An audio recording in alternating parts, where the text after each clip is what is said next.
আমরা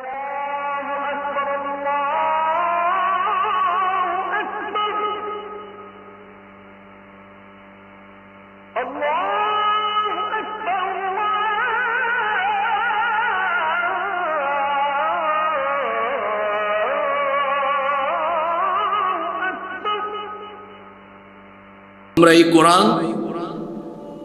কোরআন থেকে আমাদের নিজেদেরকে অনেক দূরে সরিয়ে রাখলাম। আল্লাহ নবীর কাছে কোরআন নাজিল হলো, তিনি এই কোরআন তিলাওয়াত করেছেন, সাহাবীদেরকে শিখিয়েছেন, কোরআনের আলোকে মানুষ তৈরি করেছেন।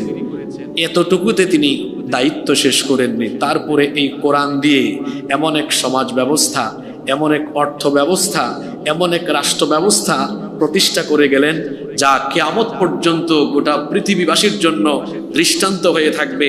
এমন এক অর্থ সমাজ ব্যবস্থা, রাষ্ট্র ব্যবস্থা কায়েম করে দিলেন, যেই সমাজে কোনো অসভ্যতা, বর্বরতা, সমস্যা, যেই সমাজে কোনো প্রকার সমস্যা আর রইল না। কোরআনের বরকতে সমাজের প্রতিটি সেক্টর বরকতে ভরপুর হয়ে গেল। কোরআনের বরকতে সমাজের প্রত্যেকটা সেক্টর আলোকিত হয়ে গেল। সুবহানাল্লাহ। আচ্ছা, আল্লাহর নবী 10 বছর এই কোরআন দিয়ে কি সমাজ, বিচার ব্যবস্থা, সমাজ ব্যবস্থা, অর্থ ব্যবস্থা, রাষ্ট্র ব্যবস্থা পরিচালনা করেন নাই? আপনারা যারা জবাব দিলেন না, আমার মনে হয় আপনাদের ভিতরে কিছুটা সন্দেহ আছে। কি মনে হয়, আপনাদের সন্দেহ আছে? এই হাজি ক্যাম্প মসজিদের মুসল্লিরা তো এমন নয়। আমি তো এখানে 5 বছর আগে কয়েকবার এসেছিলাম, ভরপুর মুসল্লি দেখেছিলাম, জবাবও প্রাণবন্ত পেয়েছিলাম। মাঝখান থেকে ঘুমাই গেলেন কেমনে আপনারা? ঘুমাই শুনিয়েন না, জরুরি কথাবার্তা বলবো। আল্লাহ নবী সবকিছু কোরআন দিয়েই পরিচালনা করেছেন। কোরআন এসেছে মানুষের কল্যাণের জন্য। জোরে বলেন তো, কোরআন কাদের কল্যাণে নাজিল হয়েছে? মানুষের কল্যাণে নাজিল হয়েছে। কখন আপনি কোরআন থেকে কল্যাণ পাবেন?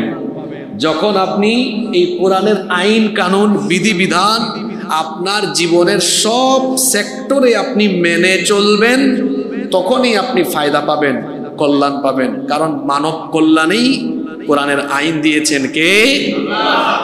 মানব কল্যাণেই কোরআনের আইন দেওয়া হয়েছে। যেই কোরআন ব্যক্তি থেকে নিয়ে রাষ্ট্র পর্যন্ত সব জায়গায় এই কোরআন এর নীতি ফর্মুলা প্রয়োগ করতে হবে।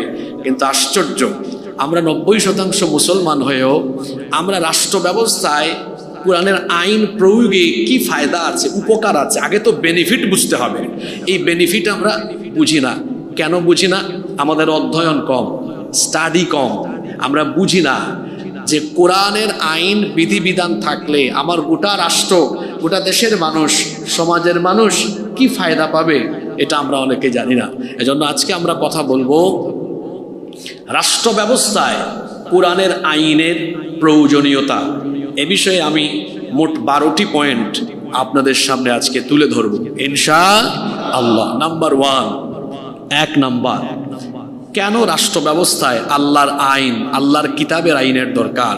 এর প্রথম কারণ হলো আল্লাহর দেওয়া এই কিতাবের আইন, এটা হচ্ছে সম্পূর্ণ নির্ভুল, ত্রুটিমুক্ত, এবং এটি এমন এক কিতাব, এমন এক আইনের কিতাব যেটার ভেতরে সন্দেহ সংশয় পোষণ করার মতো কোনো কিছু নাই। আমাদের দেশ স্বাধীন হওয়ার পরে এখন পর্যন্ত সংবিধান সংশোধন হয়েছে 17 বার। এই কয়েক মাস পরে দেখবেন আবারও চেঞ্জ হতে পারে। আপনাদের কি মনে হয় এই 54 বছরে এতবার পরিবর্তন হয়েছে? যারা সুযোগ পেয়ে যতবার পরিবর্তন, সংযোজন, বিয়োজন বা সংশোধন করে, তারা কি প্রথমে জনগণের কথা চিন্তা করে না নিজেদের কথা চিন্তা করে? বুদ্ধিমান মানুষ আপনারা। আগে নিজের চিন্তা করে যে কোন আইনটা কাট করলে ইন করলে আমার ক্ষমতা পাকাপোক্ত হবে, আমার চেলা চামুন্ডা আশপাশে যারা আছে ফায়দা পাবে, অথবা আমি লং টার্ম ক্ষমতায় থাকতে পারবো, এগুলা আগে মাথায় নিয়ে তারপরে ফাঁকা বলি দেয় জনগণের কল্যাণে আমরা সংশোধন করেছি। আসলে জনগণের কল্যাণে না, এটা নিজের কল্যাণে সে কি করেছে? সংশোধন করেছে। শুধু তাই নয়, এখানে আরো একটা ব্যাপার আছে। মানুষ সে তো ভুলের ঊর্ধ্বে নয়। আচ্ছা বলেন তো, ভুল ত্রুটির অভ্যাস আমাদের প্রত্যেকের ভেতরই কম বেশি আছে না নাই? তাহলে যে মানুষ আইন বানাবে, সে আইন বানাতে গিয়ে বা সংশোধন করতে গিয়ে ভুল করে বসতে পারে। এজন্য মানুষের তৈরি করা আইন এটা ভুল ত্রুটির ঊর্ধ্বে নয়, এখানে ভুল থাকবে। এজন্য তো দেখা যায় 7 বছর 10 বছর 15 বছর পরে পরবর্তী প্রজন্ম এসে বলবে আমাদের আগে এই আইনটা যেটা করা হয়েছে এটা আসলে কিছুটা ত্রুটিযুক্ত, এজন্য সংশোধনের প্রয়োজন হয়েছে। কিন্তু আপনারা বলেন তো, 1500 বছর আগে আল্লাহ যে কিতাব নাজিল করেছেন, এই কিতাবের ভেতরে কি কোনো ভুল ত্রুটি আছে? কোনো ভুল ত্রুটি নাই। শুধু তাই নয়, মানুষ ভুল করতে পারে, মানুষ দিগ্ভ্রান্ত পথভ্রষ্ট হতে পারে, কিন্তু আমার আল্লাহ কি কখনো ভুল করতে পারেন? মানুষ ভুল করতে পারে। এজন্য আইন প্রণয়নের কোনো যোগ্যতা মানুষের নাই, কারণ মানুষ ভুলের ঊর্ধ্বে নয়, ভুল সে যে কোনো সময় করে বসতে পারে। কিন্তু আল্লাহ তাআলা মানুষের জন্য যে আইন দিয়েছেন, যে আইনের কিতাব দিয়েছেন, আমার আল্লাহ হচ্ছেন ভুল ত্রুটি থেকে সম্পূর্ণ মুক্ত। তিনি কখনো ভুল করেন না, তার দ্বারা ভুলও হয় না। এজন্য রব্বুল আলামিন কোরআনুল কারীমের 20 নম্বর সূরা সূরাতুত তাহা এর 52 নম্বর আয়াতের শেষাংশে আল্লাহ বলছেন, লা ইয়াদিল্লু রাব্বি ওয়ালা ইয়ানসা। আমার রব তিনি পথভ্রষ্ট হন না, তিনি কোনো ভুলও করেন না। সুবহানাল্লাহ। তিনি ভুল ত্রুটি থেকে মুক্ত বলেই তো এমন এক কিতাব দিয়েছেন, যেই কিতাবের শুরুতেই তিনি বলেছেন, বান্দারা শোনো, তোমাদের জন্য এমন এক আইনের কিতাব আমি দিলাম, এর ভেতরে কোনো ধরনের ভুল ত্রুটি নাই। এজন্য আল্লাহ কোরআনে কারীমের শুরুতেই বলে দিলেন, যালিকাল কিতাবু লা রাইবা ফীহি হুদাল লিল মুত্তাকিন। এটা এমন কিতাব যার ভেতরে সন্দেহ সংশয়ের কোনো অবকাশ নাই। এটা মুত্তাকিদের জন্য হেদায়াতের কিতাব। সুবহানাল্লাহ। মানুষের কল্যাণে আইন, মানব কল্যাণে বা রাষ্ট্র ব্যবস্থায় আল্লাহর কিতাবের আইনের প্রয়োজন। এজন্য 1 নম্বর কারণ বলেছি, এর ভেতরে কোনো ভুল নাই। কিন্তু আপনাদের দেশে যে আইন বানানো আছে এটাতে ভুল আছে। এজন্য দেখবেন কয়েকদিন পর পর তারা সংশোধন করে, যেই যখন সুযোগ পায় সে তখন সংশোধন করে। এজন্য প্রকৃত অর্থে মানুষের কল্যাণ হয় না। মনে করেন আপনাদের মসজিদের সেক্রেটারি জসিম ভাই, তাকে আপনারা এই এলাকা পরিচালনার দায়িত্ব দিলেন। তো একটা এলাকা পরিচালনার জন্য কিছু বিধিবিধানের দরকার না? উনি এটা নিজে নিজে বানালেন। পরবর্তী সময়ে একটা পর্যায়ে এই দায়িত্বটা আপনারা আমাকে দিয়ে দিলেন। আমি এই দায়িত্ব পাওয়ার পরে দেখলাম আমার ডানে বামে যারা আছে এদেরকে একটু ঠান্ডা রাখা দরকার, এজন্য কিছু আইন কানুন শিথিল করা দরকার। তখন আমি একটা অ্যামেন্ডমেন্ট, একটা সংশোধনী নিয়ে আসলাম। বললাম এটা আপনাদের কল্যাণে করতেছি আমি, আসলে আপনাদের না, এটা আমার নিজের কল্যাণে করছি। কয়েক বছর পরে আমরা উনাকে সুযোগ দিলাম, উনি আবার সংশোধন করলেন। তাহলে দেখা গেল মানুষ কোনো কিছু পরিচালনার দায়িত্ব পেলে সে তার নিজের মতো করে আইন কানুন এটা সংযোজন, বিয়োজন, পরিবর্তন করতে পারে। কিন্তু এর বিপরীতে যদি আমার দিকে তাকান, জসিম ভাইকে বললাম আপনি এলাকা চালান কিন্তু নিজে নিজে একটা আইন বানাতে পারবেন না, এই কিতাব দিলাম কোরআন দিয়ে চালান। উনি চলে গেলেন, আমাকে দায়িত্ব দিলেন, সেম কথা আমাকেও বললেন। আমার দায়িত্ব শেষ হলো, সেম কথা ওনাকেও বললেন। পার্থক্যটা কি? আমি আপনাকে বোঝাতে চাইলাম, মানুষের তৈরি করা আইন দিয়ে শাসন ব্যবস্থা চললে ব্যক্তির পরিবর্তনের সাথে আইনের পরিবর্তন হয়। আর যখন আল্লাহর কিতাব দিয়ে আইন চলে, ব্যক্তির পরিবর্তন হয়, নীতির পরিবর্তন হয় না, আইনের পরিবর্তন হয় না। আপনাদের দেশে 54 বছরে আপনারা দেখেন, যখনই যে এসেছে তার স্বার্থে আইন বানিয়েছে, পকেট ভরপুর করে হঠাৎ করে উড়াল মেরেছে, 13 পান নাই। যদি এর বিপরীতে আল্লাহর কিতাবের আইন থাকতো, ব্যক্তি পরিবর্তন হতো, নীতির কোনো পরিবর্তন হতো না। তাহলে রাষ্ট্র ব্যবস্থায় 1 নম্বরে কোরআনের আইনের জন্য দরকার এটা অপরিবর্তনীয়, ত্রুটিমুক্ত, সন্দেহের ঊর্ধ্বে, এটা আল্লাহর কিতাব। আল্লাহু আকবার। নাম্বার 2, কেন রাষ্ট্র ব্যবস্থায় আল্লাহর আইন দরকার? যারা পারেন নোট ডাউন করেন। আমাদের ফজুমিয়া মসজিদে তো অনেকে খাতা কলম নিয়ে আসে, নোট করে। আপনাদের এখানে তো অবস্থা বড় সিরিয়াস দেখলাম, আমি ঢুকে দেখি 20-30 জন মানুষ। 11টার আগে মসজিদ ভরপুর করে দিতে হবে, বুঝতে পেরেছেন? এখানে ফজুমিয়ার কিছু মুসল্লি এসেছে, আমাদের তো আজানের আগেই ভরপুর হয়ে যায়, কি বলেন? সবাই চলে আসতে হবে আগে ভাগে, কারণ এটা সপ্তাহে একবার ইমানের ব্যাটারিকে চার্জ দেওয়া লাগে না? কোরআন হাদিস ছাড়া ইমানের ব্যাটারি চার্জ হয় না। যারা আলেম উলামার কথাবার্তা, কোরআন হাদিসের বক্তব্য শোনা থেকে ধীরে ধীরে ধীরে ধীরে দূরে চলে যায়, এদের ইমানি দুর্বলতা বেড়ে যায়। এজন্য কোরআন সুন্নাহর কথাবার্তা দিয়ে ইমানের ব্যাটারিকে চার্জ করতে হবে। নাম্বার 2, কেন রাষ্ট্র ব্যবস্থায় কোরআনের আইনের দরকার? 2 নম্বর কারণ হলো, এটি হচ্ছে মানুষের জীবন পরিচালনার জন্য একটা পূর্ণাঙ্গ নীতিমালা বা পূর্ণাঙ্গ জীবন ব্যবস্থা। আচ্ছা, জীবন ব্যবস্থা বলতে আপনারা কি বুঝেন? এখানে 2টা শব্দের সংযোগ আছে, একটা হলো জীবন, আরেকটা হলো ব্যবস্থা। জীবন মানে কি?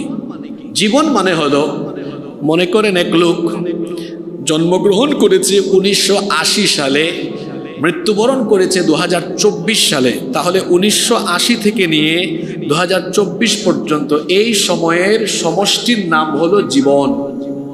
আর ব্যবস্থা মানে কি? এই মসজিদে নামাজ আদায়ের জন্য একটা পরিবেশ, একটা ব্যবস্থাপনা প্রথমে করতে হয়েছে, ব্যবস্থাপনা লাগে।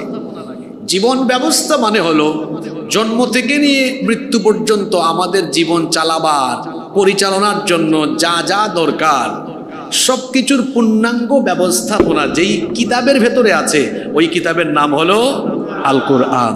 এজন্য রব্বুল আলামিন কোরআনুল কারীমের 16 নম্বর সূরা সূরাতুন নাহলের 89 নম্বর আয়াতের শেষাংশে বলছেন, ওয়ানাজ্জালনা আলাইকাল কিতাবা তিবয়ানাল লিকুল্লি শাইইন ওয়া হুদান ওয়া রাহমাতান ওয়া বুশরা লিল মুসলিমিন। আর আমি আপনার কাছে এমন এক কিতাব নাজিল করেছি, তিবয়ানাল লিকুল্লি শাই, যেই কিতাবের ভেতরে আমি সব কিছু খুলে খুলে বর্ণনা করেছি। কোরআনে কারীমের 6 নম্বর সূরা সূরাতুল আনআমের 38 নম্বর আয়াতের শেষাংশে আল্লাহ আরো বললেন, মা ফাররাতনা ফিল কিতাবি মিন শাইইন সুম্মা ইলা রাব্বিহিম ইউহশারুন। এমন কিতাব তোমাদের জন্য নাজিল করেছি যার ভেতরে কোনো কিছু আমি বাদ দেই নাই। কি করে তোমাদের পরিবার চলবে, কি করে তোমাদের আদালত চলবে, কি করে তোমাদের শিক্ষাঙ্গন চলবে, কি করে তোমাদের অর্থনৈতিক মুক্তি আসবে, কেমনে তোমাদের সমাজ চলবে, কেমনে তোমাদের আইন কানুন চলবে, ফৌজদারি বিধান কি হবে, দেওয়ানি বিধান কি হবে, কেমনে তোমাদের রাষ্ট্র পরিচালনার প্রতিটি সেক্টর চলবে, সব কিছুকে কোরআনের ভেতরে যিনি খুলে খুলে বর্ণনা করেছেন তিনি কে? কেন রাষ্ট্র ব্যবস্থায় কোরআন দরকার? কারণ এটা পরিপূর্ণ, পূর্ণাঙ্গ, কমপ্লিট কোড অফ লাইফ, পূর্ণাঙ্গ জীবন বিধান। সুবহানাল্লাহ পড়েন। রাষ্ট্র ব্যবস্থায় কেন আল্লাহর কিতাবের আইন দরকার? 3 নম্বর কারণ হলো, আসলে কোন জিনিসকে যে বানায় এটা কিভাবে চালাইতে হবে এর দিক নির্দেশনা সেই দিতে পারে। মনে করেন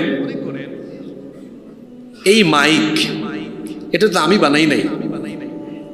এই মাইক কিভাবে চলতে পারে, কিভাবে সেটিং দিলে আওয়াজ স্পষ্ট হবে, কিভাবে সেটিং দিলে সাউন্ডের কি বলে অ্যাডজাস্টমেন্টটা ভালো হবে, এটা কি আমরা সাধারণ মানুষ ভালো জানবো না অপারেটর ভালো জানবে? যারা গাড়ি ব্যবহার করেন, যারা গাড়ি ব্যবহার করেন, মনে করেন জাপান থেকে একটা গাড়ি আসলো, এই গাড়ির যারা বানালো কোন ফাংশন কোন কাজ করবে এটা আমার আপনার মতো আম পাবলিক বুঝবে না যে বানাইছে সে ভালো জানবে? এখন আপনারা বলেন তো, আসমান বানিয়েছেন কে? জমিন বানিয়েছেন কে? আসমান জমিন চালাচ্ছেন কে? কার আইনে চলছে? প্রতিদিন পূর্ব দিক থেকে সূর্য উঠান কে? পশ্চিম দিকে সূর্য ডুবান কে? এই যে মহাবিশ্ব সবকিছু আল্লাহর হুকুমে, আল্লাহর বিধিবিধানে চলছে। গাছের পাতাও নড়ছে আল্লাহর আইনে। আসমান জমিন আল্লাহই বানিয়েছেন। মানুষ বানিয়েছেন কে? তো মানুষ বানিয়েছেন আল্লাহ। আর মানুষের জীবন কেমনে চলবে সেটা ভালো জানে অমুক তমুক না আল্লাহ। আপনারা কামটা করছেন কি? আপনাদের জীবন চালাবার জন্য আল্লাহ একটা প্রেসক্রিপশন দিয়েছেন, আপনারা এইটা এক সাইডে রেখে তারপরে মানুষের বানানো আইনকে গ্রহণ করেছেন বলে যুগ যুগ ধরে আপনারা বঞ্চিত, লাঞ্ছিত, অধপতিত, অন্ধকারে নিমজ্জিত, উন্নতি সমৃদ্ধির জায়গা থেকে বহুদূর আপনারা পিছিয়ে আছেন।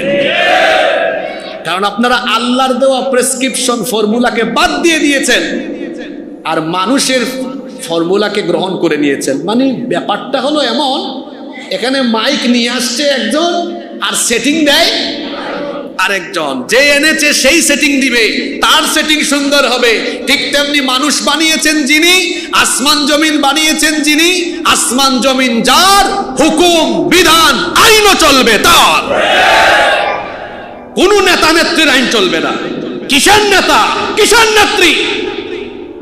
আসমান জমিন যার, আইনও চলবে।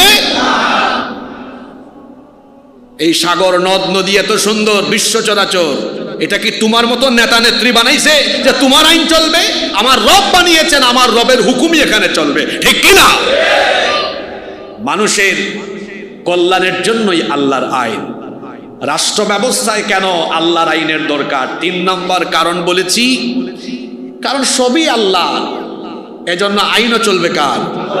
এজন্য আল্লাহ বলেছেন ইনিল হুকমু ইল্লা লিল্লাহ।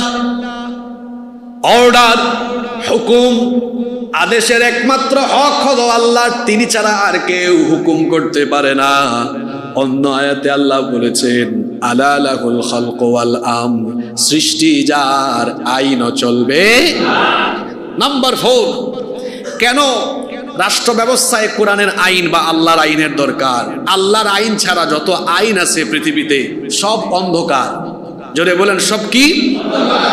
সব অন্ধকার। এরা আবার স্লোগান দেয় আমরা আলোকিত সমাজ বানাবো।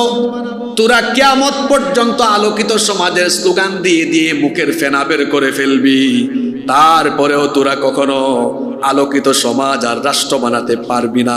তার কারণ আমার আল্লাহ বলে দিয়েছেন আফা হুকমাল জাহিলিয়াতি ইয়াবগুন ওয়া মান আহসানু মিনাল্লাহি হুকমান লিকওমি ইউকিনুন। কোরআনে কারীমের 5 নম্বর সূরা সূরাতুল মাইদা এর 50 নম্বর আয়াতে আল্লাহ বলছেন তারা কি তাহলে জাহিলিয়াতের অন্ধকারাচ্ছন্ন বিধিবিধান চায় নাকি? ওয়ামান আহসানু মিনাল্লাহি হুকমান লিকওমিন ইউকিনুন। অথচ বিশ্বাসীদের জন্য আল্লাহর দেওয়া হুকুমের চাইতে উত্তম কোন হুকুম বা আইন হতে পারে? রব্বুল আলামিন আরো বলছেন ওয়ামান ইয়াবতাগি গায়রাল ইসলামি দীনান ফালাই ইউকবালা মিনহু ওয়া হুয়া ফিল আখিরাতি মিনাল খাসিরিন। কোরআনে কারীমের 3 নম্বর সূরা সূরা আলে ইমরানের 85 নম্বর আয়াতে আল্লাহ বলছেন যে ইসলাম বাদ দিয়ে অন্য কোন তন্ত্র মন্ত্র পথ আদর্শ তালাশ করবে, এটা তার পক্ষ থেকে গ্রহণ করা হবে না। দুনিয়াও এই লোক ক্ষতিগ্রস্ত হবে, আখিরাতেও ক্ষতিগ্রস্ত হবে। সুজা কথা, এই লোক গুমরাহ পথভ্রষ্ট হয়ে যাবে। কারণ আল্লাহ তাআলা কোরআনে কারীমের 28 নম্বর সূরা সূরাতুল কাসাসের 50 নম্বর আয়াতের শেষাংশে বলেছেন ওয়ামান আযাল্লু মিম্মান ইত্তাবাআ হাওয়াহু বিগাইরি হুদাম মিনাল্লাহ ইন্নাল্লাহা লা ইয়াহদিল কওমায যালিমিন। তার চাইতে গুমরাহ তার চাইতে বড় পথভ্রষ্ট আর কে হতে পারে, যে আল্লাহর দেওয়া হেদায়াত বাদ দিয়ে, আল্লাহর দেওয়া বিধান বাদ দিয়ে অন্য কোনো বিধানের পিছু নিয়েছে। আল্লাহ বলছেন তার চাইতে বড় গুমরা আর কেউ হতে পারে? গুমরাহ, পথভ্রষ্ট। কোরআন ছাড়া সমাজ রাষ্ট্রকে আলোকিত করা যায় না। কোরআনের একটা নাম এই জন্য নূর। বলেন কোরআনের একটা নাম কি? কোরআনের একটা নাম নূর। কোরআনের একটা নাম হলো নূর। এজন্য আল্লাহ বলেছেন ওয়া আনজালনা ইলাইকুম নূরাম মুবিনা। কোরআনের 4 নম্বর সূরা সূরাতুন নিসা এর 174 নম্বর আয়াত এটা। আল্লাহ বলেছেন আর আমি আপনার কাছে সুস্পষ্ট নূর, একটি আলোকিত কিতাব দিয়েছি। সূর্য যেভাবে সারা পৃথিবীকে আলোকিত করে, ঠিক তেমনি ভাবে আল্লাহর কিতাব যদি কোনো সমাজ তার সমাজ বা রাষ্ট্র পরিচালনার জন্য গ্রহণ করে নেয়, আল্লাহর কোরআনের নীতিমালার মাধ্যমে ওই সমাজ আর রাষ্ট্র এমন আলোকিত হবে, সেই সমাজে কোনো অন্যায় অপকর্ম, কোনো ধরনের জুলুম থাকবে না। কোরআনের বরকতে গোটা সমাজ আর রাষ্ট্রকে বরকত দিয়ে যিনি ভরপুর করে দিবেন তিনি কে? নাম্বার 5, রাষ্ট্র ব্যবস্থায় কেন আল্লাহর কিতাব কোরআনের আইন দরকার? কারণ কোরআনের আইন যদি রাষ্ট্র আর সমাজে প্রয়োগ না হয়, তাহলে কোরআনের অসংখ্য আয়াত কিতাবের পাতার ভিতরে বন্দী থাকবে। কেমনে বন্দী থাকবে? আচ্ছা, আল্লাহ বলেছেন চোর, সে পুরুষ হোক আর নারী হোক, অপরাধ প্রমাণিত হলে হাত, জোরে বলেন। এই আয়াত কি শুধু তেলাওয়াত আর খতমের জন্য এসেছে? বলেন, খতমের জন্য এসেছে? তাহলে রাষ্ট্রে যদি কোরআনের আইন বাস্তবায়ন একটা আয়াত না, তাহলে চুরির শাস্তি কি, ডাকাতি, জেনা, ব্যভিচার, মদ পান, দেওয়ানি, ফৌজদারি, অসংখ্য আহকামযুক্ত আয়াত দেখা যাবে কিতাবের পৃষ্ঠার ভেতরে বন্দী। এগুলোর প্রয়োগ হচ্ছে না। এত আয়াত, এগুলো কি শুধু কিতাবের পাতার ভিতরে বন্দী থাকা, তেলাওয়াত আর খতমের ভেতরে সীমাবদ্ধ থাকার জন্য নাজিল হয়েছে? আল্লাহ চুরির আয়াত, ডাকাতি, জেনা, ব্যভিচার, ধর্ষণ, অন্যান্য অপরাধের শাস্তি কি হবে, এই আয়াতগুলো তেলাওয়াতের জন্য দেন নাই, যাতে করে এই আয়াতগুলো প্রয়োগ করে আপনার সমাজের চুর, চুট্টা, দুর্নীতিবাজ, লম্পট চরিত্রহীনদের বিচার করে আপনি যেন ন্যায় বিচার, ইনসাফের একটি সমাজ, ইনসাফের একটি রাষ্ট্র কায়েম করেন। এজন্য আল্লাহ এই বিধানগুলো দিয়েছেন। আপনি কি করেছেন?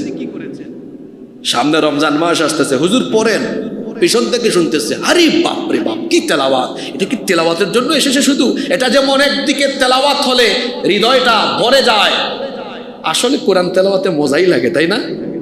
কলিজা শান্ত হয়। তেলাওয়াতে যেমন কলিজা ঠান্ডা হয়, তেলাওয়াতে যেমন মন ভরে যায়, ঠিক তেমনি এই তেলাওয়াতের বাস্তবায়ন হলেও আপনাদের মন ভরে যাবে, দিল ভরে যাবে। কোরআনের আইন বাস্তবায়ন হলে একটা মানুষের ভেতরে অশান্তি থাকবে না, সব অশান্তি দূর করে দিবেন কে?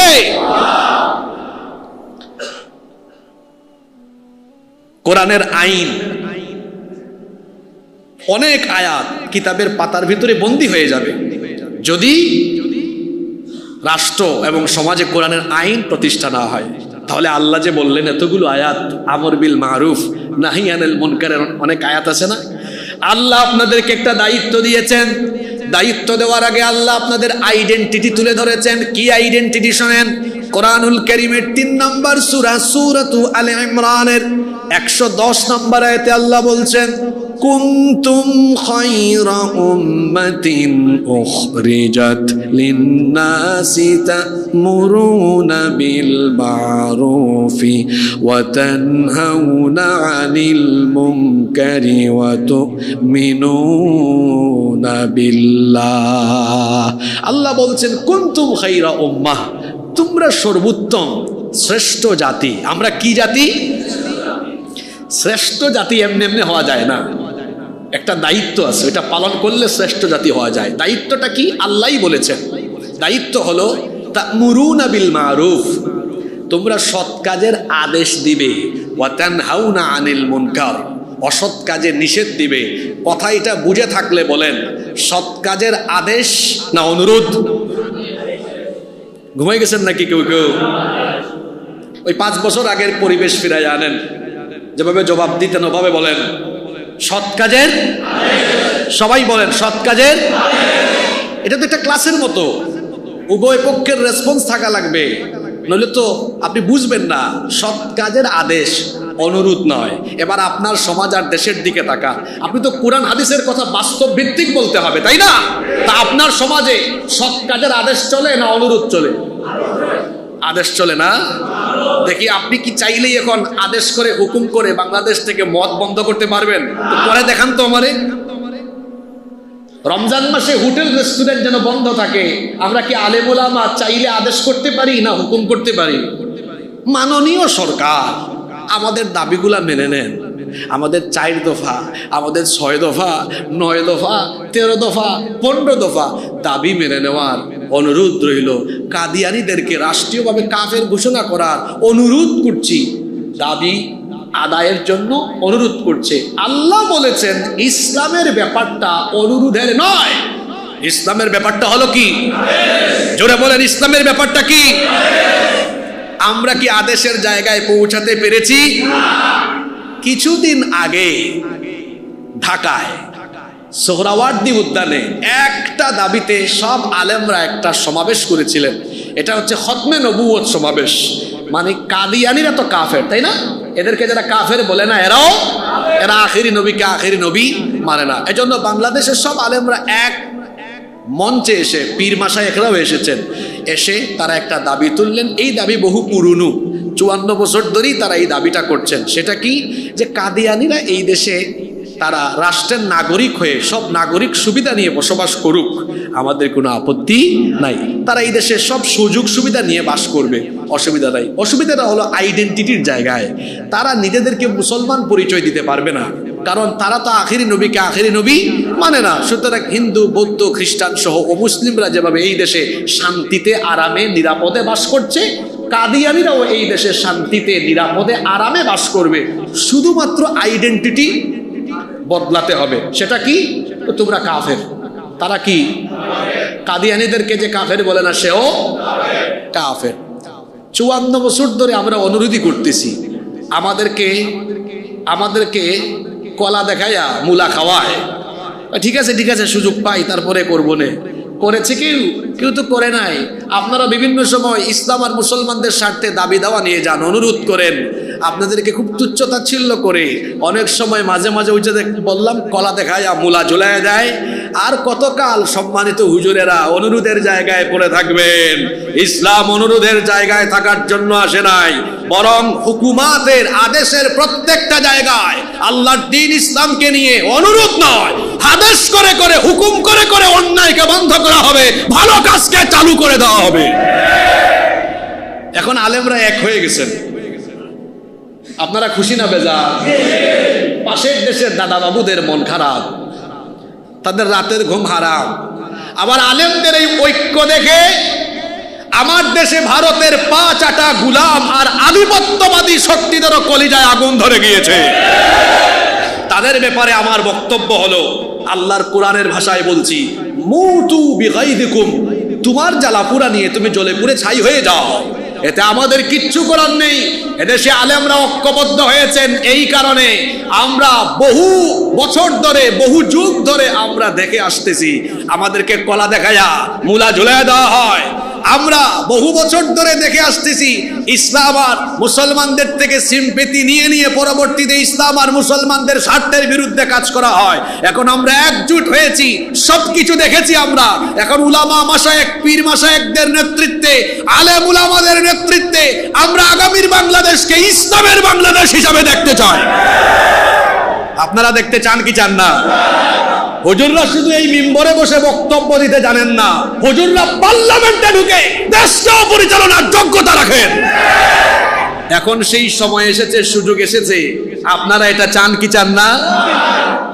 দেখলেন তো, বহু দেখলেন, চুরি চামারি, দুর্নীতি, লুটপাট, রাহাজানি, গুম খুন, সব তো দেখেছেন আপনারা। আপনারা বলেন, এই দেশে কোনো আলেমের বিরুদ্ধে চুরির অভিযোগ আছে? দুর্নীতির অভিযোগ আছে? লুটপাটের অভিযোগ আছে? রাহাজানির অভিযোগ আছে? কারো বাড়িঘর ভাঙার অভিযোগ আছে? তো আপনারা আর কতকাল বুকার স্বর্গে বসবাস করবেন? যেই মানুষগুলোর ব্যাপারে চুরি ডাকাতি দুর্নীতির হাজারের অভিযোগ নাই, এদেরকেই তো রাষ্ট্র পরিচালনার জায়গাতে এই পরিচ্ছন্ন মানুষদেরকেই দরকার। আল্লাহ এই জাতিকে বুঝার তৌফিক দান করুন।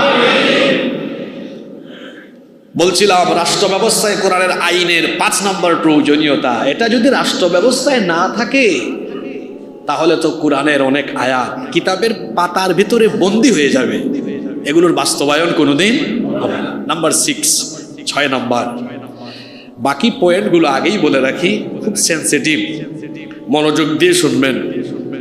6 নম্বর, রাষ্ট্র ব্যবস্থায় কেন আল্লাহর কিতাব কোরআনের আইন দরকার? 6 নম্বর কারণ হলো মানুষের মধ্যে ন্যায় বিচার সুবিচার যদি আপনি কায়েম করতে চান তাহলে কোরআনের আইনই দরকার। কোরআন ছাড়া মানুষের তৈরি করা আইন দিয়ে আপনি কোনোদিন, আমি চ্যালেঞ্জ করলাম আপনাকে, আপনি কোনোদিন ন্যায় বিচার কায়েম করতে পারবেন না। দেখেন তো, আমাদের দেশ স্বাধীন হয়েছে 54 বছর। এই 54 বছরের মধ্যে 32 বছর 2 আন্টি দেশ চালিয়েছেন, বাকি 22 বছর কয়েকজন কাকু মিলে, কয়েকজন চাচা মিলে চালিয়েছেন। 32 আর 22 হইল কত? 54। এই 54 বছরে সবাই মিলে ঝিলে দেশ চালিয়েছেন আল্লাহর আইনে না মানুষের আইনে?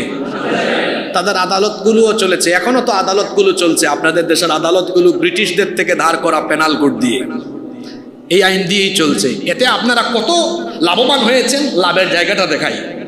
নারীরা তো সবচেয়ে বেশি ক্ষমতায় ছিল এই দেশে লম্বা সময়, 32 বছর। এট এ টাইম তারাই প্রধানমন্ত্রী, বিরোধী দলীয় নেত্রী, স্পিকার, স্বরাষ্ট্র, পররাষ্ট্র, শিক্ষা সব নারীদের হাতেই ছিল, কি ছিল না? এত ক্ষমতা পাইয়া তারা তো নারী নির্যাতন, নিপীড়ন, ধর্ষণ বন্ধ করতে পেরেছে? কাকুদের শাসন আমল মিলাইলে সব মিলাইয়া দেখা যায় ধর্ষণ আর কমে নাই। কমছে নাকি?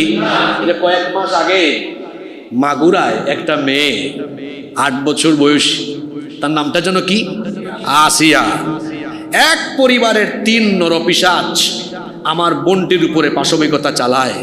কয়েকদিন হাসপাতালে থেকে খুব কষ্ট পেয়ে পেয়ে আমার বোনটা দুনিয়া থেকে চলে যায়। তার কবরে ঘাস উঠে গেছে। আপনারা বলেন, তার ধর্ষণকারীরা এখনো বেঁচে আছে না নাই? আদালতে কার আইন? কি শরম লাগে? শরম লাগে? শরম লাগে বলতে শরম লাগে? বলেন আল্লাহর না মানুষের? আমার দেশে এমন বিশ্ববিদ্যালয় আছে যেখানে ধর্ষণের সেঞ্চুরি হওয়ার পরে ধর্ষককে ফুলের মালা দেওয়া হয়েছে। কি আপনি ঘুমাই গেছেন নাকি? আমি নাম শুদ্ধ বলে দিব একদম। আমার দেশে এমন কিছু ব্যবসায়ী আছে যেই ব্যবসায়ী ধর্ষণের দায়ে অভিযুক্ত, টাকার গরমে আইনকে তার পায়ের তলায় ফেলাইয়া দিয়েছে, কিচ্ছু হয় না। আমার দেশে এমন কিছু রাজনীতিবিদ আছে ধর্ষণের দায়ে অভিযুক্ত, কিন্তু ক্ষমতার ঠেলায় আইনকে তার চেয়ারের নিচে চাপা দিয়ে রেখেছে, কেউ কিচ্ছু করতে পারে নাই। এখন সবাই বলেন আপনাদের আদালতে আল্লাহর আইন না মানুষের আইন? এ কেমন আইন যে আইন থাকার ফলে ধর্ষিতা কবরে চলে যায়, কবরে ঘাস উঠে যায়, আর ধর্ষক ফুলের মালা পায়, রাস্তাঘাটে সাদা পায়জামা পাঞ্জাবি পরিধান করে তার সাঙ্গ পাঙ্গরা তারে গলায় ফুল দিয়ে তারপরে রাস্তায় 2 হাত নাচায়া নাচায়া হেঁটে বেড়ায়। যেই দেশে এমন আইন থাকে যে আইন থাকার ফলে ধর্ষিতা কবরে যায় আর ধর্ষক বিচিহ্ন দেখায় দেখায় সাদা পাঞ্জাবি পায়জামা পরিধান করে হেঁটে বেড়ায়, এইরকম আইনের মুখে আমরা জুতা নিক্ষেপ করি। কেমন আইন এটা যে ধর্ষিতা কবরে ধর্ষক বেঁচে আছে? এটা কোনো আইন হইল? এই আইনকে আমি লাথি দিয়ে ডাস্টবিনে ফেলে দিলাম। সেখানে যদি আল্লাহর আইন থাকতো, আল্লাহর আইনে ধর্ষকের শাস্তি কি? রজম। তাও এটা গোপনে না, পর্দার আড়ালে না, জনসম্মুখে। আপনারা বলেন এই দেশে যদি একটা ধর্ষণের বিচার জনসম্মুখে করা হতো, দেশে কোনো চরিত্রহীন আর থাকতো? এক বিচার দেখে তারের মতো সোজা হয়ে যেত। তাহলে বলেন তো, নারীদের ইজ্জত আবরুর নিরাপত্তার জন্য আমার মা বোনদের সিকিউরিটির জন্য মানুষের আইন উত্তম না আল্লাহর আইন উত্তম? এরপরেও আল্লাহর আইন চায় না বা বলে শরিয়া আইনে বিশ্বাস করি না, আল্লাহর আইন চায় না, এরা কারা? সত্য কথা শুনতে একটু তিতা লাগে, এটা বলতেই হয়। আল্লাহর আইন এত ভালো হওয়ার পরেও চায় না কারা? চোর, চামার, দুর্নীতিবাজ, টেন্ডারবাজ, চাঁদাবাজ, চরিত্রহীন, বদমাশ এবং যারা লম্পট টাইপের মানুষ, এরাই আল্লাহর আইন চায় না। আল্লাহর আইন এর কথা বললে চোরের মন খারাপ, আল্লাহর আইনের কথা বললে ডাকাতের মন খারাপ হয়, লম্পটের মন খারাপ হয়, দুর্নীতিবাজের মন খারাপ হয়, কিন্তু ইমানদারের কখনো মন খারাপ হওয়ার কথা, কারণ আল্লাহর আইন সব ক্ষেত্রে আমাদের জন্য উত্তম না অনুত্তম? এই জন্য আল্লাহ তার নবীকেও বলেছেন, কোরআনে কারীমের 4 নম্বর সূরা সূরাতুন নিসা এর 58 নম্বর আয়াতের মধ্যভাগে আল্লাহ বলেছেন, وَإِذَا حَكَمْتُمْ بَيْنَ النَّاسِ أَن تَحْكُمُوا بِالْعَدْلِ, আর আপনি যখন বিচার ফয়সালা করবেন তখন আপনি অবশ্যই ন্যায় বিচার কায়েম করবেন। আর ন্যায় বিচার যে কিতাবের মাধ্যমে কায়েম করা যায় সেই কিতাবের নাম হলো মহাগ্রন্থ আল কোরআন। যারা আল্লাহর দেওয়া বিচার ব্যবস্থাকে ফেলে দিয়েছে, ছুড়ে দিয়েছে, মাইনাস করেছে, তাদের পরিচয় আল্লাহ নিজেই দিয়েছেন। বাড়ি গিয়া সূরা আর আয়াত নাম্বার মিলাইয়া পড়ে পড়ে দেখবেন, কোরআনে কারীমের 5 নম্বর সূরা সূরাতুল মাইদা এর 44, 45, 47 তিনটা আয়াতে আল্লাহ এদের পরিচয় এভাবে তুলে ধরেছেন, ওয়ামাল্লাম ইয়াহকুম বিমা আনজালাল্লাহু ফাউলাইকা হুমুল কাফিরুন, ওয়ামাল্লাম ইয়াহকুম বিমা আনজালাল্লাহু ফাউলাইকা হুমুদ যালিমুন, ওয়ামান লাম ইয়াহকুম বিমা আনজালাল্লাহু ফাউলাইকা হুমুল ফাসিকুন। আল্লাহ বলছেন, যারা আমার দেওয়া বিধান দিয়ে বিচার ফয়সালা করে না, ফাউলাইকা হুমুল কাফিরুন, এরা কাফের, ফাউলাইকা হুমুল যালিমুন, এরা জালেম, ফাউলাইকা হুমুল ফাসিকুন, এরা ফাসিক। আল্লাহর দেওয়া বিচার বাদ দিয়ে যারা অন্য কোনো আইন কানুনকে তাদের বিচার ব্যবস্থা বানায়, এটাতে যারা অটল অবিচল থাকতেই থাকে, আল্লাহ বলেছেন এরা হলো কাফের, এরা হলো জালেম, এরা হলো ফাসিক। এই পরিচয় কি আমার দেওয়া না আল্লাহর দেওয়া? জোরে বলেন, এই পরিচয়টা কার দেওয়া? আল্লাহর বিধান থেকে বিচার ফয়সালা হলে ন্যায় বিচার হয়, এখানে কোনো ধরনের অবিচার হয় না। কারণ কোরআনের প্রতিটি বিধান মানুষের কল্যাণের জন্য যিনি দিয়েছেন তিনি কে? নাম্বার 7 নাম্বার, রাষ্ট্র ব্যবস্থায় কেন আল্লাহর আইন, কোরআনের আইনের দরকার? এজন্যই দরকার, রাষ্ট্র ব্যবস্থায় কোরআনের আইন থাকলে প্রতিটা মানুষ তার অধিকার পায়। কৃষক, শ্রমিক, সব শ্রেণী পেশার মানুষ তার অধিকার পায়। আমার দেশে দেখবেন কৃষক ন্যায্য মূল্য পায় না, ওইদিকে মাঝখান দিয়া চাঁদাবাজ সিন্ডিকেটওয়ালারা কিন্তু সব ভাগভুগ পাওয়া যায়, কিন্তু কৃষক তার ন্যায্য মূল্য পায় না। শ্রমিক বঞ্চিত, শ্রমিক তার অধিকার পায় না। এমনকি দেখা যায় অমুসলিম যারা, সেও অনেক ক্ষেত্রে তার বিভিন্ন অধিকার থেকে বঞ্চিত হচ্ছে, অনেক ক্ষেত্রে সে তার অধিকার পায় না, তার অধিকার থেকে সে বঞ্চিত হচ্ছে। রাষ্ট্র ব্যবস্থায় আল্লাহর আইন থাকলে অমুসলিমরাও তার সুরক্ষা, নিরাপত্তা পরিপূর্ণভাবে পাবে। পাশের দেশ থেকে মাঝে মাঝে উস্কানি দেওয়া হয়, বাংলাদেশে মৌলবাদের উত্থান ঘটতেছে, যদি এখানে ইসলামী হুকুমত চালু হয় তাহলে অমুসলিমরা নিপীড়িত হবে, অমুসলিমরা নির্যাতিত হবে। আমরা বলবো, ভাই আমাদেরকে সবক দেওয়ার আগে আয়নায় তোমরা তোমাদের নিজেদের চেহারাটা দেখে নাও, তোমাদেরকে আমরা চিনি, তোমরা কাশ্মীরে আমাদের মুসলমান ভাই বোনদের উপরে নিপীড়ন চালিয়ে তাদের রক্তে তোমাদের হাত এখনো লাল হয়ে আছে, আর তোমরা যখন সাম্প্রদায়িক সম্প্রীতির সবক দাও তখন আমাদের বড় অবাক লাগে। সম্প্রীতির সবক আমাদেরকে দেওয়া লাগবে না, আমরা বাংলাদেশের শান্তিপ্রিয় জাতি, আমরা সবাই মিলেমিশে বসবাস আগেও করেছি, এখনো করছি, ভবিষ্যতেও করব, কিন্তু তোমরা যে আমাদেরকে শান্তির সবক দাও, তোমরা তো অশান্তির মূল পায়েরা। তোমরা গোটা ভারতবর্ষে আমার মুসলমান ভাই বোনদের উপরে নির্যাতন নিপীড়ন চালিয়ে তোমরা প্রমাণ করেছো তোমরা পৃথিবীর সবচেয়ে অসভ্য আর সন্ত্রাসী জাতি।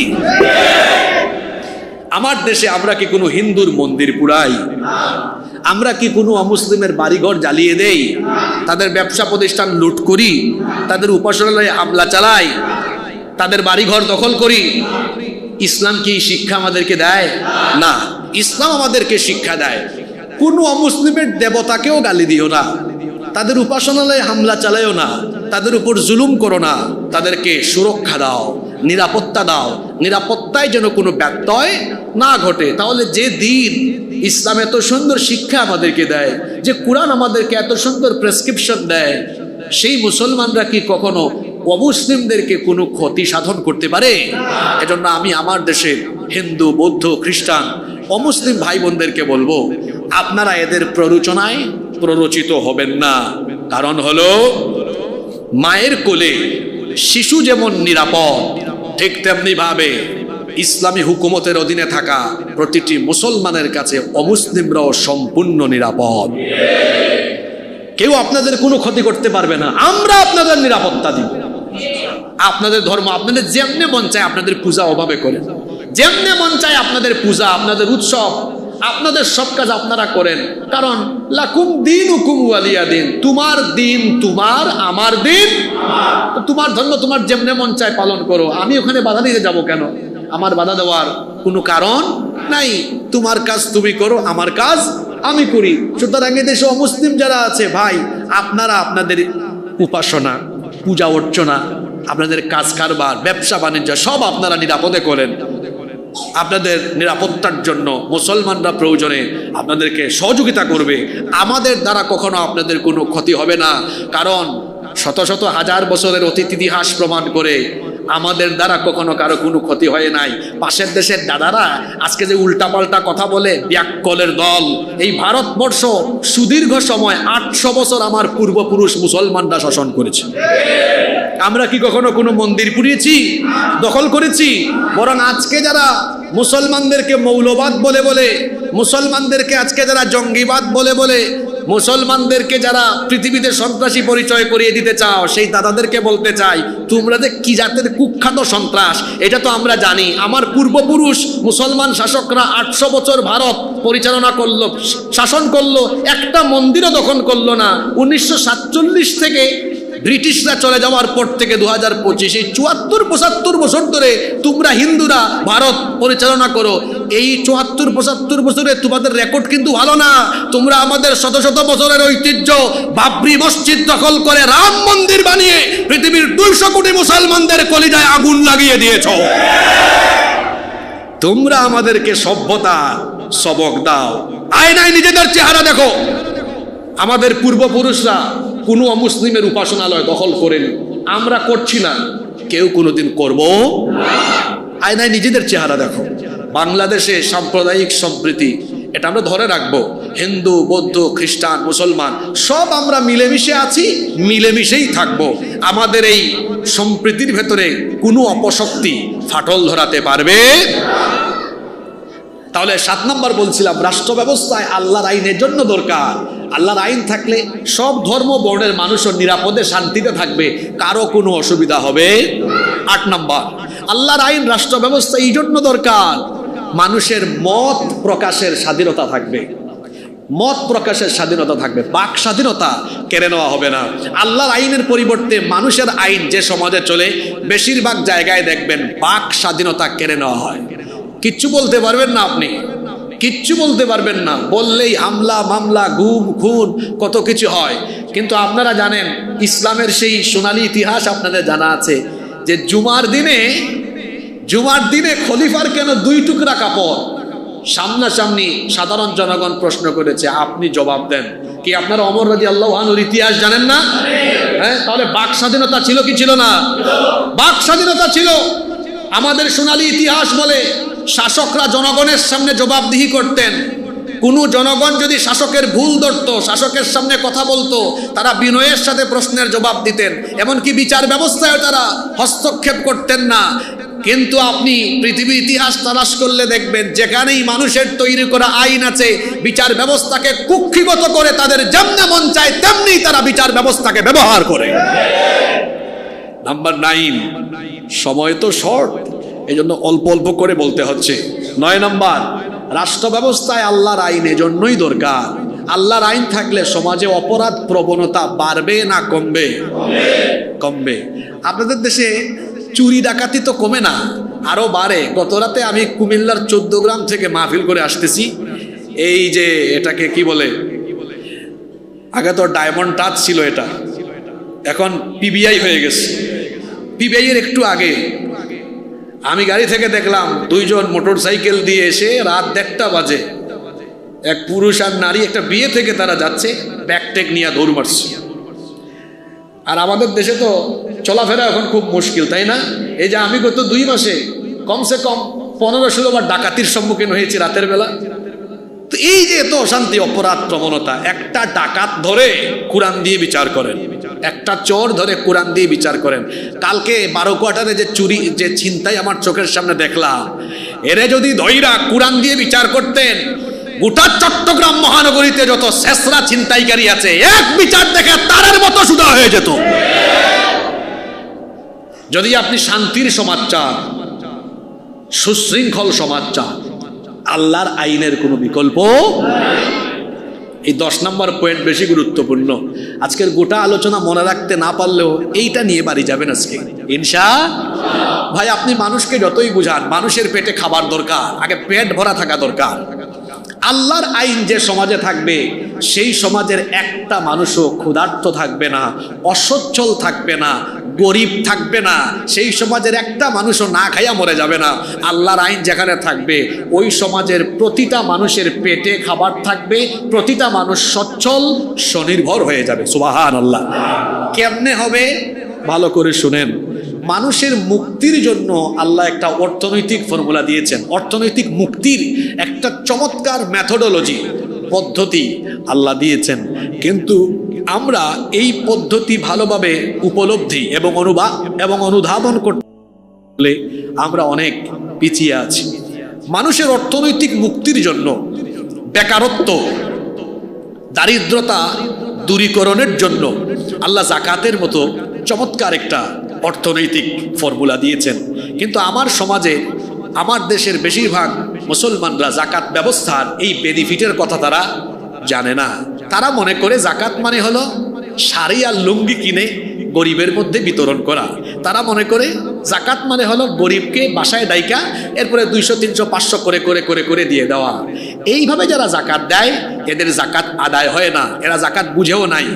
যাকাত এর বিধান দেওয়া হয়েছে দারিদ্রতা দূর করার জন্য, বেকারত্ব দূর করার জন্য। অর্থাৎ আপনি যাকে যাকাত দিবেন, ভবিষ্যতে ফিউচারে সে আর যাকাত খাওয়ার উপযুক্ত থাকবে না, সেজন্য সচ্ছল হয়ে যায়। এজন্য আপনারা দেখবেন যাকাত যে 8 শ্রেণীর মানুষকে দিতে হয়, এদের মধ্যে প্রায়োরিটি লিস্টে মানে 1-2-এ সিরিয়াল রাখা হয়েছে কাদেরকে দেখেন। ইন্নামাস সাদাকাতু লিল ফুকারাই ওয়াল মাসাকিনি ওয়াল আমিলিনা ইলা আখিরিল আয়া। প্রথম দিকে কাদেরকে রাখা হলো? ফকিরকে, মিসকিনকে।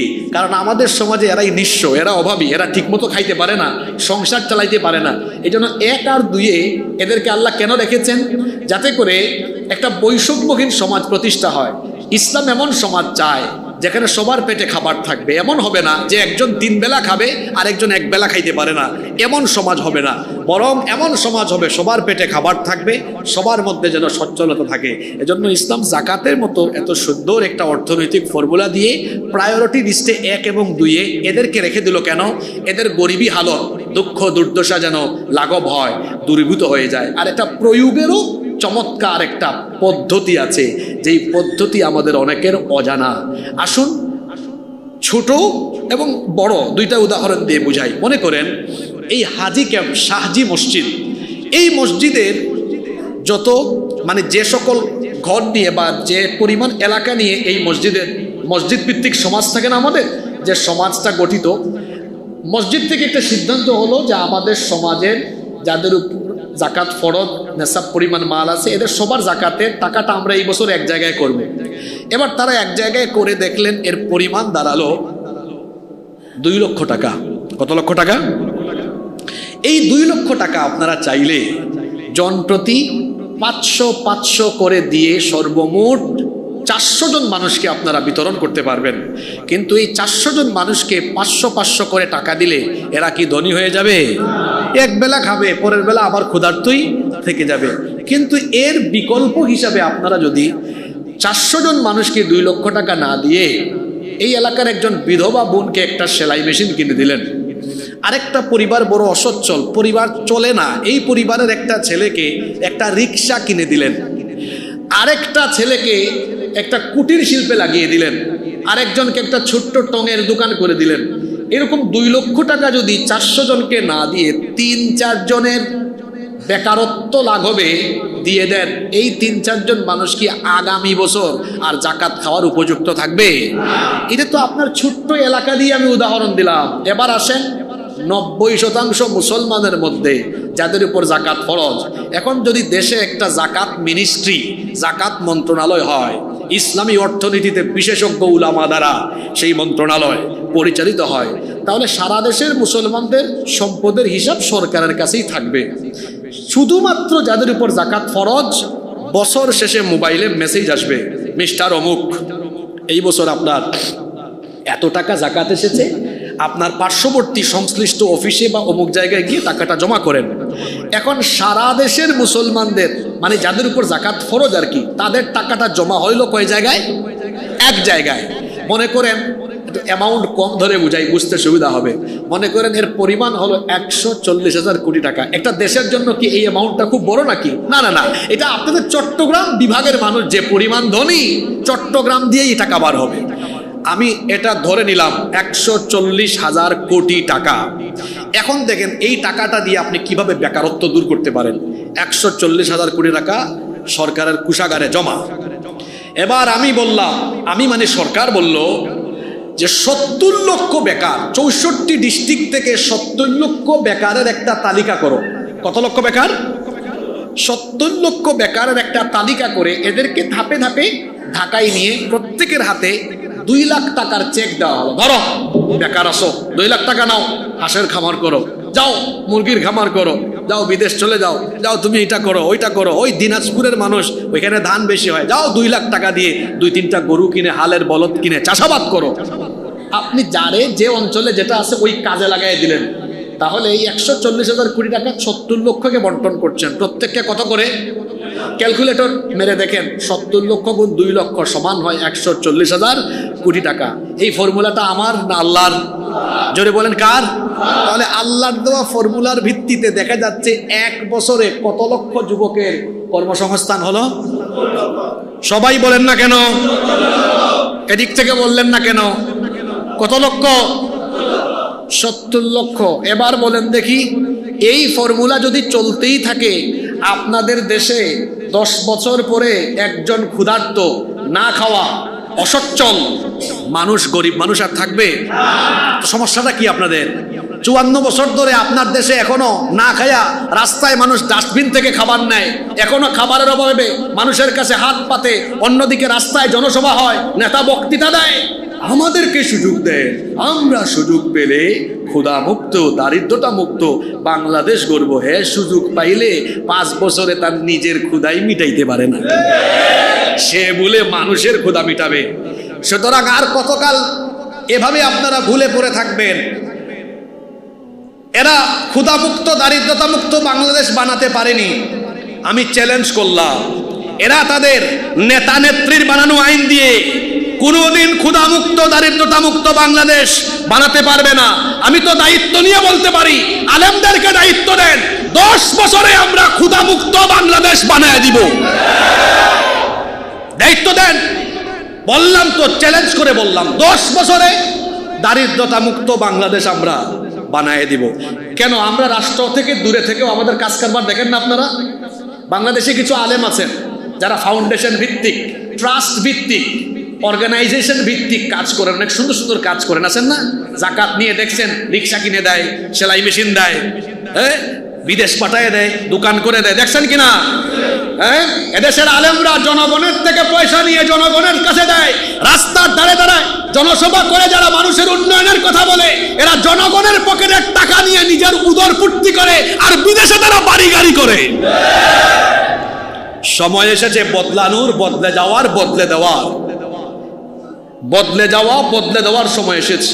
সুতরাং আমরা আমাদের হুজুরদেরকে মনে করে এরা শুধু ওয়াজই জানে, নামাজ পড়াইতে জানে, এরা অর্থনীতি বুঝে না।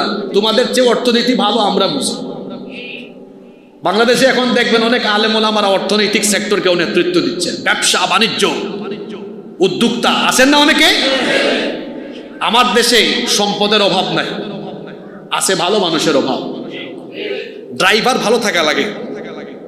একটা গাড়িতে 40 জন প্যাসেঞ্জার, বাস, বড় বাস, আর ড্রাইভার কয়জন? একজন। এখন 40 জন প্যাসেঞ্জার, এরা সবাই গাঁজা খাইছে, কিন্তু ড্রাইভার গাঁজা খায় নাই। তো গাড়িটা রাস্তায় থাকবে, কারণ ড্রাইভারের মাথা এখনো ঠিক আছে, প্যাসেঞ্জারের মাথা যেদিকেই যাক। কিন্তু যদি ওই গাড়ির প্যাসেঞ্জার গাঁজা না খায়, গাঁজা খায় ড্রাইভার, তাইলে গাড়ি কি রাস্তায় থাকবে?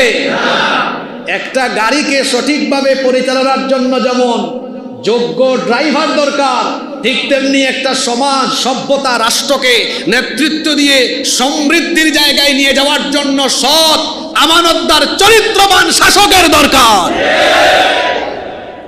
এই জন্য ওই জায়গায় পরিবর্তন আনতে হবে। এই পরিবর্তন আপনাদেরকে নিয়ে আসতে হবে, বিশেষ করে তরুণ যুবকদেরকে নিয়ে আসতে হবে। আসেন, আলেমদের সাথে থাকেন, উলামাদের সাথে থাকেন। কথায় আছে, সৎসঙ্গে স্বর্গবাস, অসৎসঙ্গে। এক লোক আতরের দোকানে ঢুকে আতর কিনে নাই, 10 মিনিট ছিল, গায়ে আতরের গন্ধ হবে কি হবে না?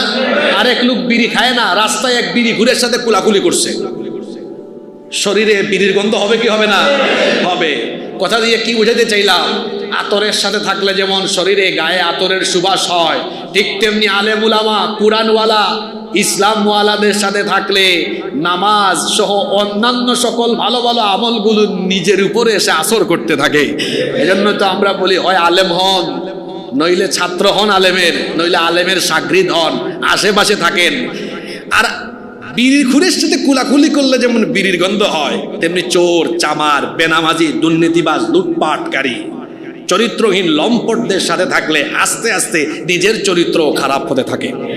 এজন্য যুবকদেরকে বলি, আপনার তারুণ্য, আপনার যৌবন, এই তারুণ্য আর যৌবন কোন নেতা নেত্রীর পিছনে গিয়ে চামচামি করে তারুণ্য আর যৌবন নষ্ট করব না, বরং আমাদের তারুণ্য, আমাদের যৌবন, আমাদের শরীরের ঘাম, রক্ত, জীবন, এটা আল্লাহর জমিনে আল্লাহর দ্বীন কায়েমের জন্য উৎসর্গ করব। আল্লাহ সবাইকে তৌফিক দেন। 11 এবং 12 আমি শর্ট করে বলছি। তাহলে আমি 10 নম্বরটা বলি, অর্থনৈতিক মুক্তির জন্য মানুষের আইন উত্তম না আল্লাহর আইন উত্তম? 11 নম্বর, আল্লাহর আইন প্রতিষ্ঠা হলে দেখা যাবে সমাজের প্রতিটি স্তরে আল্লাহওয়ালা শাসক পাওয়া যাবে, যারা কিনা জনগণের সামনে জবাবদিহি করবেন, কখনো জনগণের মুখের লাগাম টেনে ধরবেন না। আমি ব্যাখ্যায় আর যাচ্ছি না, এরকম সোনালী ইতিহাস আমাদের অতীতে আছে না নাই? 12 নম্বর, রাষ্ট্র ব্যবস্থায় কোরআনের আইনের জন্যই দরকার, কারণ আমাদের নবী তো 10 বছর এটা আমাদেরকে দেখায় গেছেন। এখন অনেকে বলে ইসলামে রাজনীতি নাই, ব্যাককল, মূর্খ, আউযুবিল্লাহ বিসমিল্লাহ বললে তার ভুল হবে 30টা। 20-25 বছর লেখাপড়া গবেষণা করে আসা আলেম উলামাদের, সে কি বলতেছে? এরা ধর্ম ব্যবসায়ী। আমরা ধরলে কিন্তু বেজ্জত হয়ে যাবেন। আয়নায় নিজেদের চেহারা দেখেন। এই দেশে কোনো আলেমকে আপনি 1-2 কোটি টাকা পকেটে ঢুকায় দিয়া, অথবা বললেন হুজুর আপনাকে এমপি বানাবো, শর্ত হলো শুধু পাঞ্জাবি জুব্বাটা খুলে হাঁটেন, শার্ট প্যান্ট পরেন, আর দাড়ি কামাইয়া ক্লিন শেভ করে হাঁটেন, কি মনে হয় কোনো হুজুর এটা করবে? বাংলাদেশে কিছু হুক্কুর মার্কা হুজুর আছে না, এরাও তো এটা করবে না, না না না এটা আমি করবো না। তাহলে বলেন তো, আলেমরা কি লেবাস পাল্টায়? সিজনে সিজনে সুরত পাল্টায়? আমাদেরকে যারা ধর্ম ব্যবসায়ী বলে, ওরা কিন্তু ক্ষমতার স্বার্থে, ভোটের স্বার্থে লেবাস পাল্টায়, সুরত পাল্টায়। আপনি যদি বলেন ভাই ভোটের টাইম, হ্যাঁ একটু শার্ট প্যান্টটা খুলে পায়জামা পাঞ্জাবি পরেন, টুপিটা পরেন, হে এমন টুপি পরে ঘুমের টাইমে আর খুলে না। ভাই একটু নামাজটা পড়েন, তখন দেখা যায় মানুষকে দেখানোর জন্য মসজিদ থুইয়া রাস্তায় যায় নামাজ। তখন নামাজ মাঝে মাঝে 7-8 ওয়াক্ত হয়। বলবেন শুধু 7-8 ওয়াক্ত হয় কেমন? ওই গ্রামাঞ্চলে গেলে দেখবেন এরা এশার নামাজ আগে ভাগে পড়ে না। এক ক্যান্ডিডেট ঢুকছে গ্রামে গণসংযোগ করতে, এশার আজান হয়েছে, নামাজ পড়ে ফেলছে। এখন বাজারে কেন্দ্রীয় মসজিদে গিয়ে দেখে ওখানে এশার আজান মাত্র হয়েছে। এখন তার সাঙ্গপাঙ্গরা বলতেছে, লিডার এখানে তো মাত্র আজান হয়েছে। কয় চুপ থাক, যাদের অজু আছে মসজিদে ঢুক, যাদের নাই আবার অজু কর। কয় লিডার একটু আগে নামাজ পড়লাম। কয় বেটা চুপ থাক, এটা ইলেকশনের টাইম, যতবার সুযোগ পাবি ততবার নামাজ পড়বি। আপনাদেরকে হাসানোর জন্য বলি নাই, এগুলো বাস্তব না অবাস্তব কথা। যারা এই কারবারগুলো করে এরা আলেমদেরকে আবার ধর্ম ব্যবসায়ী বলে। এক রাবেয়া বছরই আলেমদের সাথে বেয়াদবি করে জিল্লতির সাথে চোরের মতো পালিয়ে যেতে বাধ্য হয়েছে। আলেমদের সাথে বেয়াদবি করে, স্পষ্ট ভাষায় আমি বলছি, আলেমদের সাথে বেয়াদবি করে কেউ এই দেশে ক্ষমতার চেয়ারে থাকতে পারবে না। এই দেশের জনগণ, তাওহীদবাদীরা, যুবক তরুণরা উস্কা দিয়ে চেয়ার থেকে ফেলে দিবে। আলেমদের সাথে বেয়াদবি করে কেউ চেয়ারে থাকতে পারবে না। যুবকরা, তাওহীদবাদীরা উস্কা দিয়ে চেয়ার থেকে ফেলাই দিবে। ধর্ম ব্যবসায়ী আমাদেরকে বলে, অথচ তারা সিজনে সিজনে টুপি লাগায়, কখনো খুলে কখনো লাগায়, কখনো নামাজে যায় কখনো যায় না। যারা এইরকম ভোটের আশায়, ক্ষমতার নেশায় সুরত পাল্টায়, লেবাস পাল্টায়, ওরাই হলো প্রকৃত ধর্ম ব্যবসায়ী। আল্লাহর নবী 10 বছর আল্লাহর কোরআন দিয়ে রাষ্ট্র চালিয়েছেন। আমি মুসলমান, রসুল আমার আদর্শ, ঠিক তেমনি ভাবে আমরাও চাইবো আল্লাহর নবী যেভাবে কোরআন ভিত্তিক রাষ্ট্র গঠন করেছেন আমরাও সেটা চাইবো। রাজি আছেন না নাই? এবার আমি আখেরি কথা 2-3 মিনিটে শেষ করব।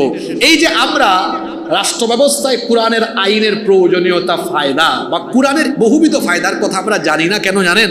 এর কারণ আমাদের কোরআন নিয়ে অধ্যয়ন কম।